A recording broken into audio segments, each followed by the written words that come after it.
अस्सलामुअलैकुम। आज हम बात करेंगे फोलिक एसिड की टैबलेट पर। तो आगे बढ़ने से पहले चैनल को सब्सक्राइब कर लें। तो फोलिक एसिड की गोली विटामिन बी की एक किस्म है जो आपके जिस्म को नए खुलिये बनाने और बरकरार रखने में मदद करती है।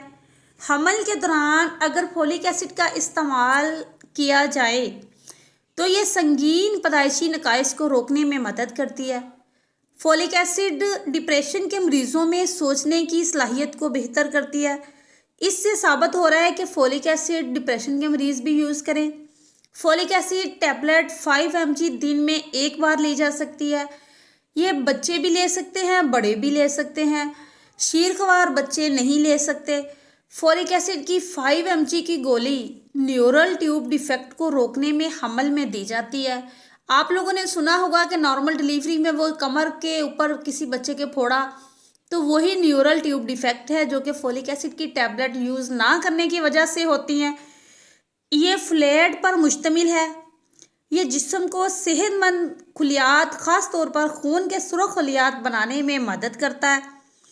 वो हालात जो फ्लैट की कमी का सबब बन सकते हैं, उनका इलाज फोलिक एसिड टैबलेट की 5 mg की गोली से किया जा सकता है। हमला खवातीन न्यूरल ट्यूब डिफेक्ट के साथ साथ मिसकैरेज के खतरे को रोकने के लिए इसे सप्लीमेंट के तौर पर इस्तेमाल कर सकती हैं।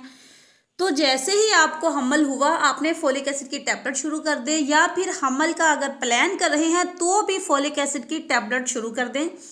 ये अनीमिया में भी बहुत बेस्ट है, अनीमिया नहीं होने देती अगर आप हमल से पहले से फोलिक एसिड इस्तेमाल कर रहे हैं। और जैसे ही आपको हमल का चौथा महीना स्टार्ट हो, आपने आयरन, कैल्शियम और विटामिन डी लेना शुरू कर देना है। तो उम्मीद करती हूँ आज की वीडियो पसंद आई होगी। चैनल को सब्सक्राइब करते जाएं और वीडियो में अपनी राय का इजहार करते जाइए। Thank you very much.